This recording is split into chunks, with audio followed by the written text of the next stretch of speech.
Propósito de la sesión. Como antes se te dijo, en la presente sesión se busca reforzar tu habilidad para investigar, ¿no? Tu habilidad para la investigación científica, especialmente, ¿sí? No cualquier investigación, la investigación científica. Eh, bueno, el método científico. Recordemos que todo parte de la observación, ¿no? En el método científico, que es un método para investigar, todo parte de la observación, ¿no? Recuerda que la investigación que se realiza en este curso, en esta área, es una investigación científica. Hay muchos tipos de investigación, pero este es un tipo de investigación especial, es una investigación científica. Y tienes que tener claro algo bien en tu mente.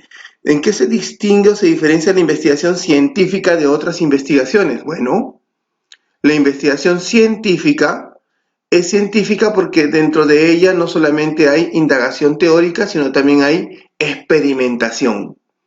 No solamente investigamos o buscamos teoría o información bibliográfica para sostener nuestra hipótesis, sino que tenemos que experimentar.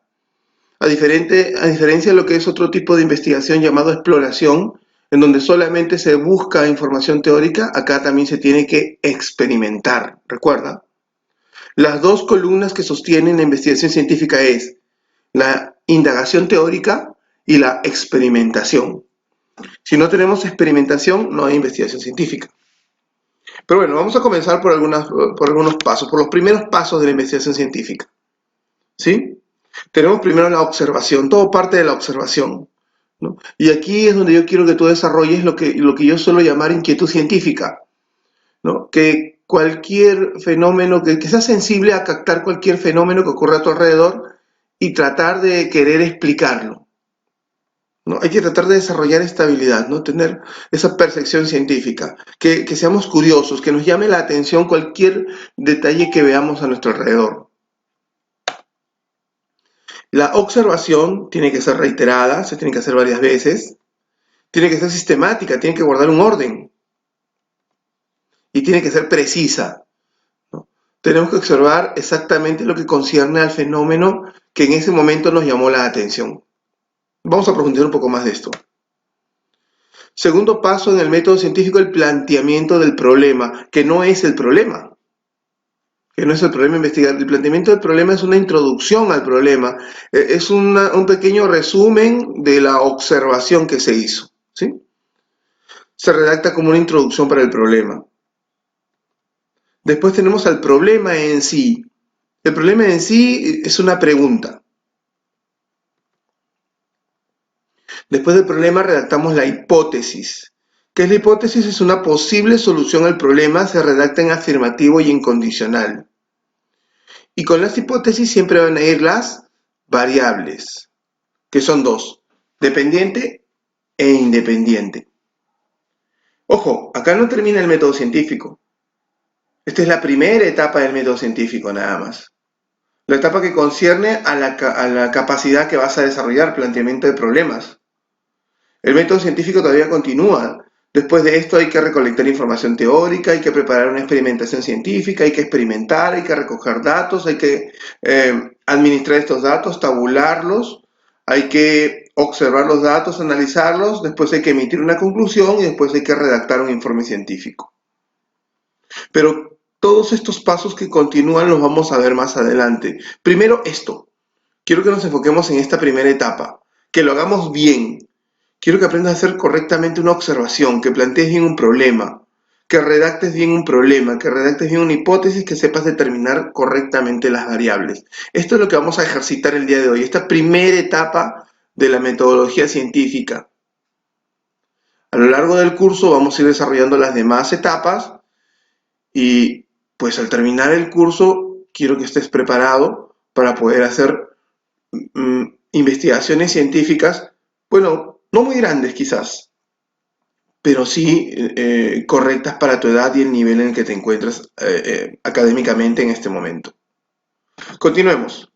Hablemos de cada uno de ellos. La observación, ¿no? La observación. Ya hemos dicho que es reiterada, sistemática y precisa, ¿no?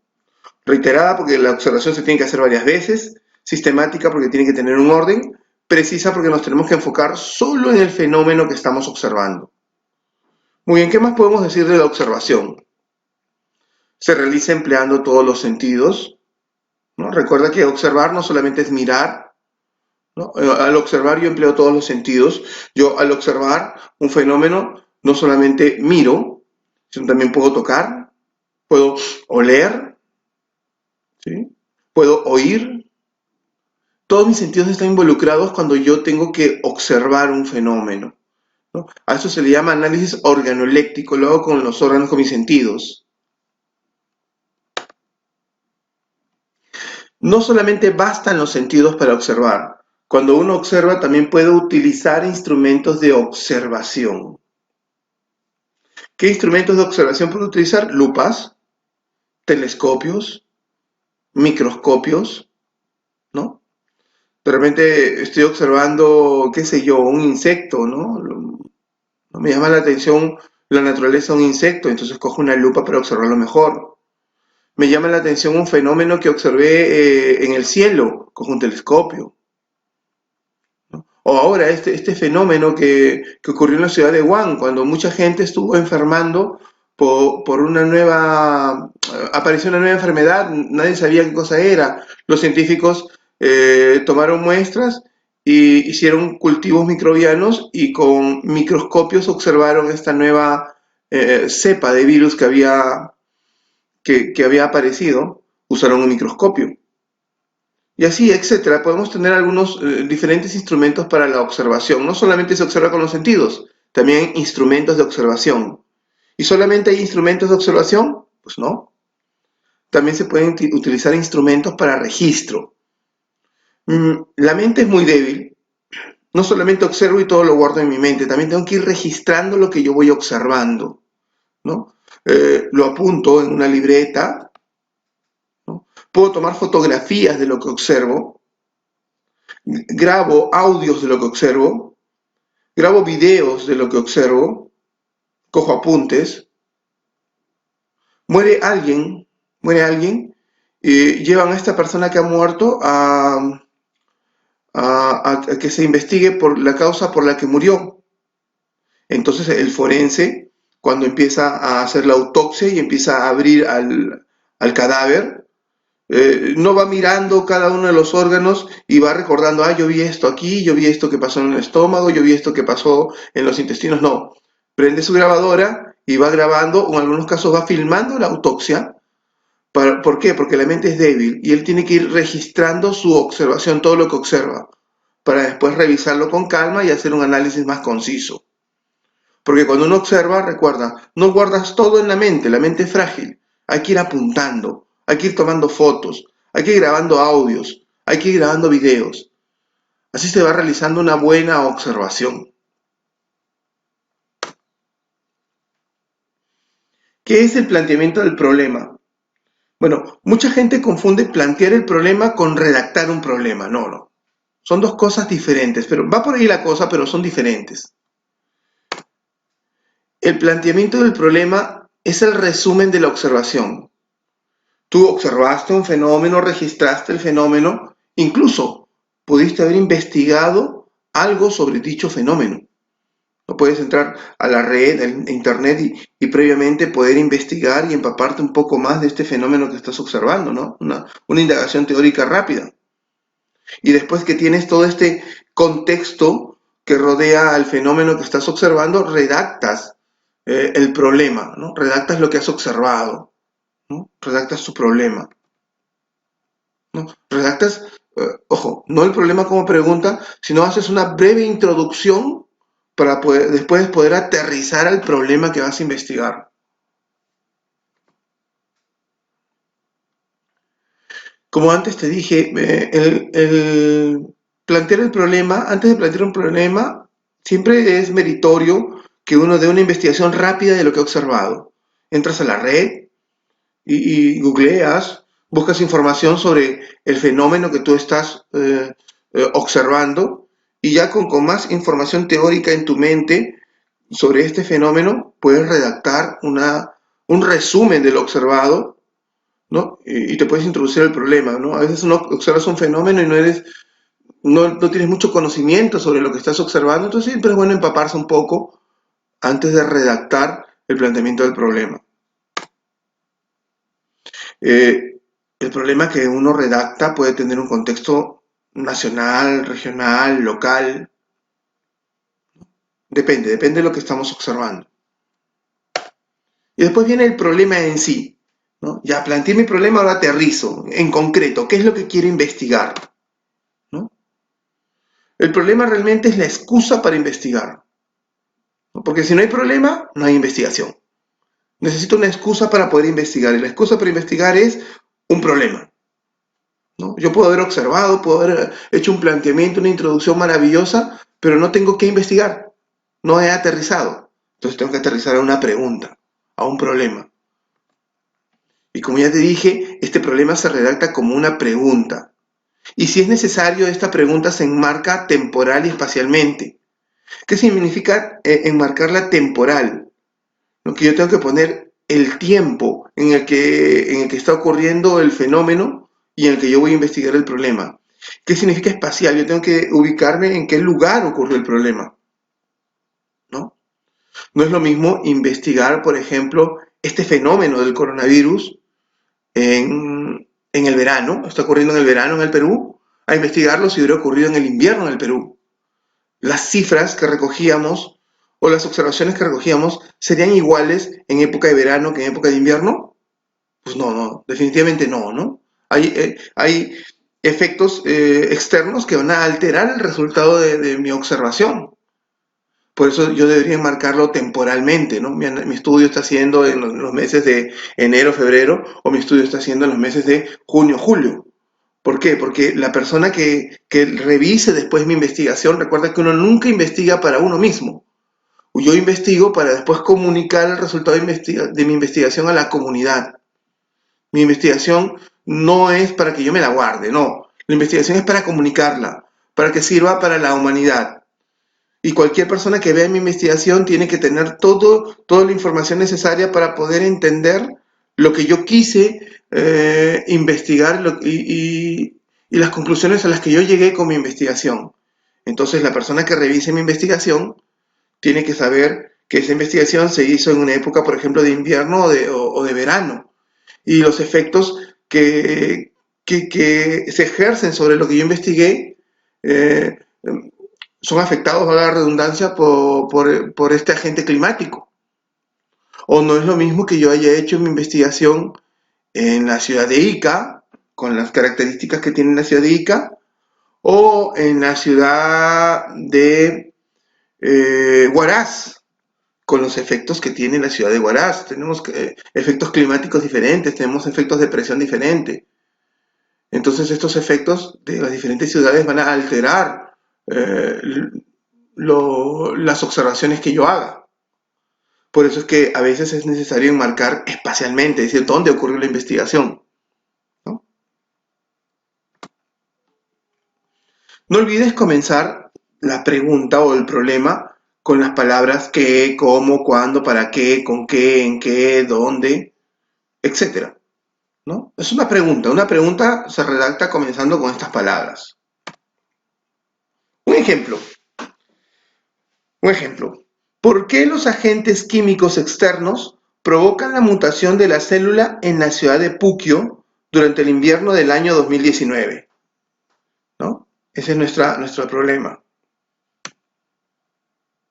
¿Por qué los agentes químicos externos provocan la mutación de las células en la ciudad de Puquio el invierno del año 2019? ¿Te das cuenta que mi pregunta está redactada, mi problema está redactado como una pregunta? Comienza con ¿por qué? ¿No? ¿Por qué? Esto es lo que yo quiero estudiar, los agentes químicos externos y cómo estos agentes químicos están provocando mutaciones en células. Y lo he marcado espacialmente, porque te estoy diciendo dónde está haciendo mi investigación. Mi investigación está haciendo en la ciudad de Puquio. Lo estoy marcando espacialmente. Estoy colocando el espacio donde ocurre. Y también enmarco mi pregunta de forma temporal porque te digo el año en que estoy investigándolo. Lo estoy investigando en el año 2019.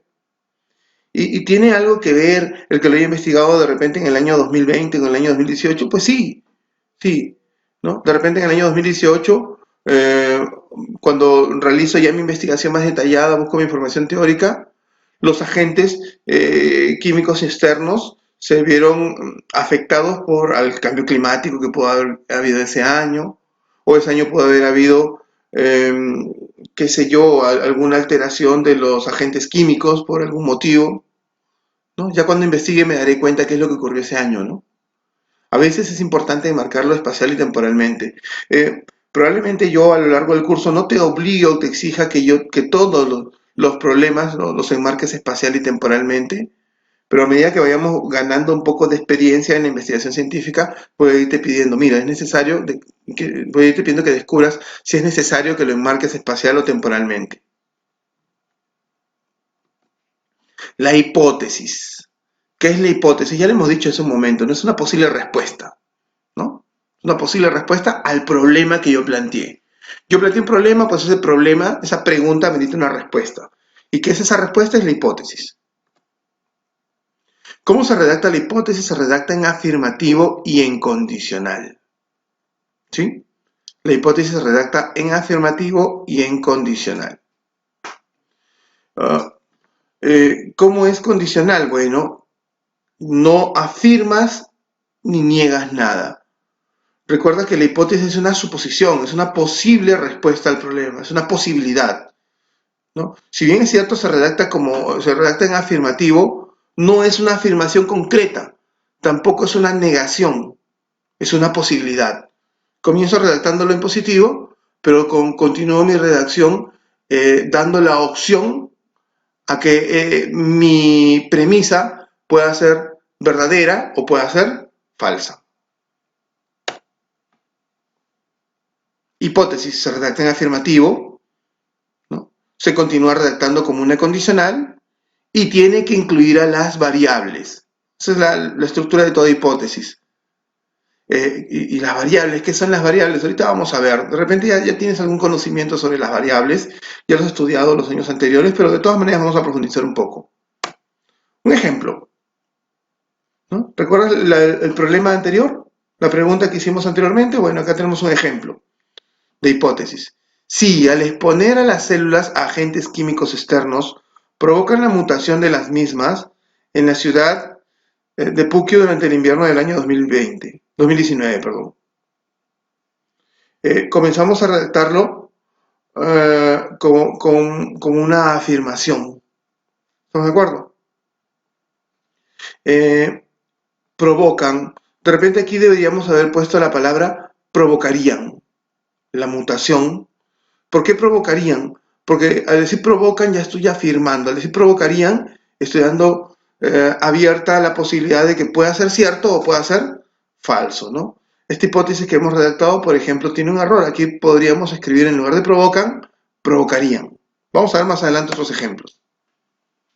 ¿Y qué son las variables? ¿Qué son las variables?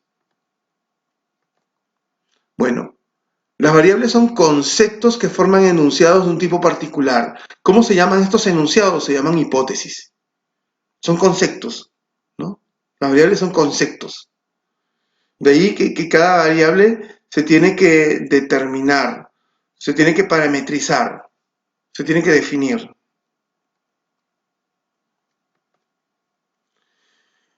Hay muchos tipos de variables, pero nosotros solamente vamos a estudiar dos tipos de variables, las independientes y las dependientes. ¿Qué son las variables independientes? La variable independiente es el fenómeno al que se va a evaluar. ¿Cómo puede influir, incidir o afectar a otras variables? ¿No? ¿Cómo este fenómeno que yo estudio está afectando a otras variables? ¿Y cuál es la variable dependiente? La variable dependiente es la observación del cambio que ha sufrido el sujeto como consecuencia de la manipulación de la variable independiente por parte del experimentador. El experimentador manipula la variable independiente y como consecuencia de la manipulación de la variable independiente se obtienen resultados en la variable dependiente. Recuerda que la palabra variable me está atribuyendo a mí la idea de que los valores que pueden obtener no son constantes, sino que van a cambiar. Por eso se le denomina variable, porque su valor cambia, ¿sí? No es un valor que siempre va a ser el mismo, no. El valor de una variable, su nombre variable, me está indicando que va a cambiar. Por eso decimos que podemos manipular el valor, no podemos manipular la variable independiente y el experimentador, el investigador, o sea, tú, cuando manipules los valores de la variable independiente, los hagas cambiar, inmediatamente eso va a repercutir en la variable dependiente y va a provocar que los valores de la variable dependiente también cambien como consecuencia. Y la relación que existe entre la variable independiente y dependiente se denomina relación de causa y efecto. ¿Estamos de acuerdo? La causa la provoca la variable independiente, el efecto es el cambio que se provoca en la variable dependiente. Causa y efecto. Si tú quieres identificar las variables independiente y dependiente, simplemente pregúntate, ¿quién fue la causa? ¿Quién es el efecto? Un ejemplo. Si al exponer las células a agentes químicos externos, se provocaría la mutación de las mismas en la ciudad de Puquio durante el invierno del año 2019. Si esta fuera nuestra hipótesis, ¿quién sería la causa? ¿Quién sería la causa de lo que estamos viendo? Obviamente el investigador acá vio que hubieron mutaciones en las células, en algunas células, y él lo está atribuyendo a la acción de algunos agentes químicos externos. De repente detergentes, de repente pesticidas al fumigar, de repente químicos que se emplean en la minería, y eso ha provocado mutación en las células de algunas personas, han provocado efectos como efectos cancerígenos o otro tipo de enfermedades provocadas por mutación de células. Se está queriendo investigar el por qué, ¿no? ¿Quiénes son los agentes químicos que provocan esas mutaciones? Ahora, si yo supongo que el agente químico es el que provoca la mutación, ¿quién es la causa del fenómeno? O sea, la variable independiente. A ver, piensa. Y si ya tienes la respuesta, entonces puedes decir conmigo cuál es. La variable independiente o la causa de las mutaciones es la exposición de las células a agentes químicos externos.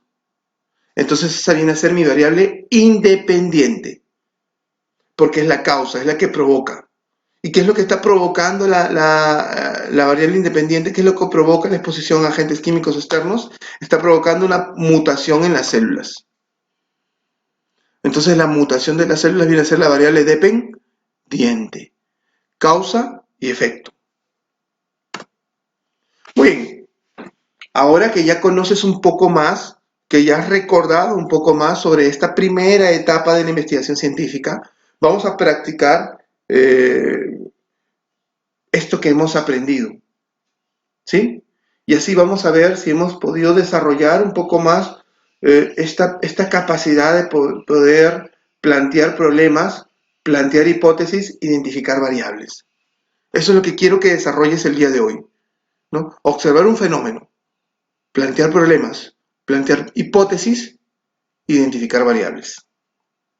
Veamos el primer ejemplo. Para la siguiente hipótesis, si en una reacción redox espontánea ocurriera un movimiento de electrones, entonces se podría generar electricidad. Mira, esto está redactado, esta hipótesis está bien redactada, está redactada como una condicional. Porque te digo, entonces se podría, no digo se puede, tampoco digo no se puede, ¿no? No estoy afirmándolo al 100% ni tampoco lo estoy negando. Al decir se podría generar electricidad, estoy redactándolo como una condicional, ¿no? Estoy dándole la opción a que esta premisa o esta hipótesis pueda ser verdadera o pueda ser falsa. Es lo que hay que tener cuidado cuando uno redacta hipótesis. Bueno, ante esta premisa se me está pidiendo identificar la variable independiente y la variable dependiente. Obviamente yo leo la hipótesis y yo veo y digo, bueno, aquí el investigador me está diciendo que ante una reacción redox espontánea, de repente todavía no sabes lo que es una reacción redox, pero lo que me dice claramente es que va a ocurrir un movimiento de electrones y esto podría generar electricidad. O sea que me está diciendo que el movimiento de electrones dentro de una reacción química va a generar electricidad y es lo que él quiere investigar. Queremos demostrar si esto es cierto. ¿Quién es la causa del fenómeno? A ver, unos minutos, piensa, unos segundos, piensa. Y si ya tienes la respuesta correcta, a ver, dilo conmigo. ¿Quién es la causa del fenómeno? ¿Quién es la variable independiente? Correcto, el movimiento de electrones. porque el movimiento de electrones es el que va a producir. ¿Qué cosa es lo que va a producir el movimiento de electrones? Y ahí vamos a descubrir nuestra variable dependiente. Va a generar electricidad. Esa viene a ser la variable dependiente. ¿Te das cuenta? La variable independiente es la causa del fenómeno. La variable dependiente es el efecto. Es lo que ocurre. ¿Sí? Cuando se experimente, lo que yo voy a manipular es la variable independiente. Yo voy a tratar de manipular el movimiento de los electrones. Voy a provocar que los electrones se muevan más rápido o más lento. Y al generar un movimiento de electrones más rápido o más lento, entonces voy a tratar de observar si se genera más o menos electricidad. Y si mi experimentación, yo descubro que el movimiento de electrones provoca una mayor generación de electricidad, entonces yo puedo afirmar ya que mi hipótesis era verdadera. Pero si esto no ocurre, entonces puedo decir ya con seguridad que mi hipótesis era falsa y vuelvo a plantear otra hipótesis. Veamos, a ver, otro ejemplo, vamos a otro ejemplo. Para la siguiente hipótesis, si al paciente le hacemos escuchar música clásica, entonces podría disminuir su presión arterial. ¿No? Bueno, acá de repente un investigador, probablemente un médico investigador, él ha entrado en la conclusión de que la música clásica puede producir, no podría, no está afirmándolo, está dándolo como una condicional, podría ayudar a la disminución de la presión arterial en sus pacientes. ¿No? Es una hipótesis que está lanzando. Él quiere investigar esto, ¿no? ¿No? De repente quiere aplicar esta estrategia, esta técnica de musicoterapia para poder ayudar a sus pacientes con presión arterial. Entonces esta persona va a investigar y te está pidiendo a ti que le ayudes a identificar las variables. ¿Cuál sería la variable independiente? ¿Qué es lo que él va a manipular? ¿Cuál es la causa de que disminuye la presión arterial que le está planteando en su hipótesis? A ver, piensa. 2 segundos, 3 segundos. ¿Tienes la respuesta? Dile conmigo. A ver, la variable independiente es escuchar música clásica. Si diste con lo correcto, te felicito. Y entonces la dependiente, el efecto, ¿qué es lo que va a ocurrir? ¿Qué es lo que va a ocurrir cuando escucha música clásica el paciente? Va a provocar que disminuya su presión arterial. ¿Sí? El investigador entonces va a probar esta hipótesis, va a hacer una experimentación más adelante y va a obtener de repente varios pacientes, una muestra de 50, 60 pacientes, lo va a hacer escuchar a todos ellos música clásica y de repente va a tomar muestras si su presión arterial se altera o no se altera, en qué medida se altera, hacia dónde se altera, si sube o baja o se mantiene igual. Y producto de esta experimentación va a recoger datos, va a emitir una conclusión y pues va a obtener una respuesta al problema que provocó esta hipótesis, ¿no? Pero eso ya se hace más adelante. Nosotros estamos en la etapa solamente de plantear problemas, determinar hipótesis, identificar variables, que es la primera etapa, es el coquito. Tenemos que hacer esto bien, porque si esto no lo hacemos bien, de nada sirve que lo demás, que tratemos de meternos a lo otro, por gusto. No lo vamos a hacer bien. Comencemos caminando bien, después corremos. ¡Wow! Una observación más grande. Esta es una observación ya. O mejor dicho, ya es el planteamiento de un problema que se produjo después de una observación. Vamos a ver qué pasa. Me dicen que Juan está en su jardín caminando y empieza a mirar los rosales. Ojo, esto que estás viendo aquí, este es el planteamiento de un problema, porque es lo que se apuntó después de que Juan observó algo, ¿no? Repito de nuevo, Juan está en su jardín caminando y empieza a mirar los rosales, sus rosales. Entonces algo llama su atención. Juan observa que algunos rosales dan rosas más grandes que otras. Para poder observar mejor, se acerca y ve que las rosas grandes crecen para arriba, pero las rosas pequeñas van creciendo con tendencia a un mismo lado, o sea, no crecen hacia arriba, sino crecen de costado, se van hacia un lado. Esto le llama la atención tanto a Juan que inmediatamente saca su celular y googlea. Así como tú a veces cuando quieres saber algo, o internet que todo lo sabes, y googleas. Busca información sobre el crecimiento de las rosas. Entonces cuando Juan googlea, de repente encuentra, ¿no?, que las rosas crecen por 3 causas, ¿no?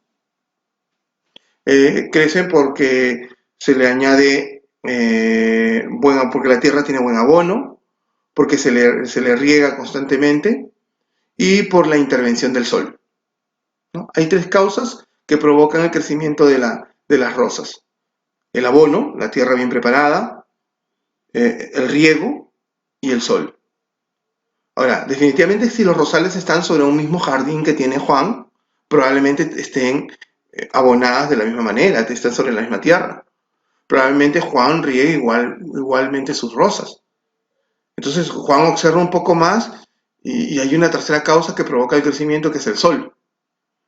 De repente las rosas que crecen hacia arriba están en todo el sol, las rosas que crecen en un costado están en sombra y crecen hacia el lado donde está el sol. Eso le da una inducción, una idea a Juan de cuál podría ser el problema, pero todavía no tiene sustento para poder afirmar que ese es el problema real. Y para eso va a investigar.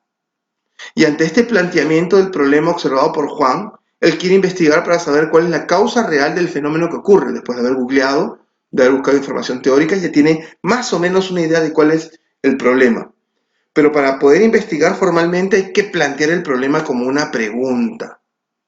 Entonces, ¿cuál es la pregunta ante este problema que plantearía Juan? Si tú eres Juan, ¿cuál sería tu pregunta que plantearías? A ver, 3 segundos para que tú pienses.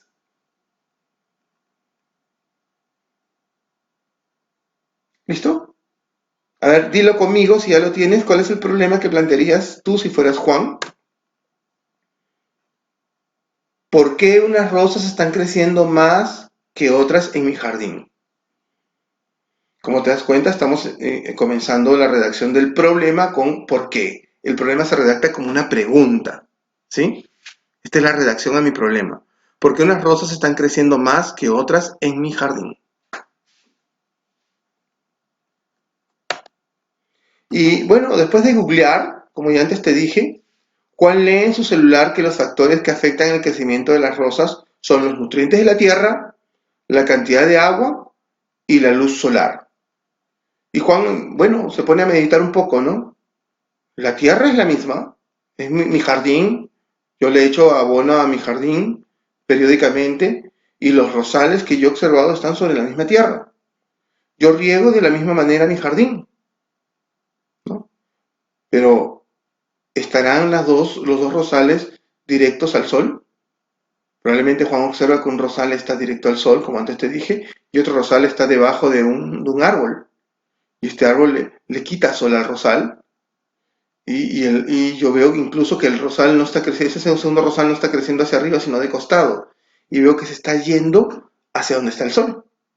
Ah, entonces esa es una posible respuesta. Yo no lo he demostrado. Tengo que experimentar más adelante para demostrarlo. No quiere decir que porque yo ya supuse que esa es la respuesta, ya esa es la respuesta. No, hay que experimentarlo para emitir una conclusión concreta, científica. Porque recuerda que si no hay experimentación, no hay investigación científica. Muy bien, entonces, ¿cuál sería la hipótesis que plantearía Juan después de haber googleado y haber investigado un poco más? 3 segundos. Recuerda redactarlo en positivo y en condicional. A ver, te doy unos segundos más para que lo escribas en una hoja y a ver si es que es la misma que vamos a poner aquí, o al menos parecida. La hipótesis que plantearía Juan sería: si las rosas reciben luz solar directa, entonces estas podrían crecer más grandes. Esa es la hipótesis. Podrían. Recuerda redactarlo como una condicional, no afirmarlo ni negarlo. Dar la opción a que mi premisa pueda ser verdadera o pueda ser falsa. Muy bien. Y si esa es mi hipótesis que ya planteé, entonces, ¿puedes ayudarle a Juan a identificar cuáles son las variables? ¿Cuál es la causa y cuál es el efecto? ¿Cuál es la causa de que las rosas crezcan más grandes según Juan? O sea, la variable independiente. A ver, dilo conmigo. Correcto, subráyalo ahí. Las rosas reciben luz solar directa. Esa sería mi variable independiente. Pero profesor, usted dijo que la variable independiente la vamos a manipular. ¿Cómo hago yo que el sol le caiga directo o indirectamente? ¿Muevo al sol? No. Cuando hagas después tu experimentación, Puedes poner varias rosas, una que le dé directamente el sol, otra que le dé el sol a través de un vidrio, de repente, otra que le dé el sol a través de un plástico, otro que le dé el sol solamente unas cuantas horas, unos cuantos minutos, una que no le dé el sol y una que esté a oscuras completamente. Y ante la respuesta o la reacción de esta rosa a estos diferentes estímulos, tú ya puedes tener tus resultados que te van a llegar después a una conclusión. Pero ojo, la experimentación no la vamos a hacer ahora, la experimentación la vamos a practicar más adelante. Ahora vamos a determinar la variable dependiente. ¿Cuál fue el efecto? Sí, a ver, dilo conmigo. El efecto es que las rosas crecen más grandes. Ya tenemos la variable dependiente y la variable independiente. ¿Cuál es la que tú vas a manipular más adelante? Vas a manipular la variable independiente.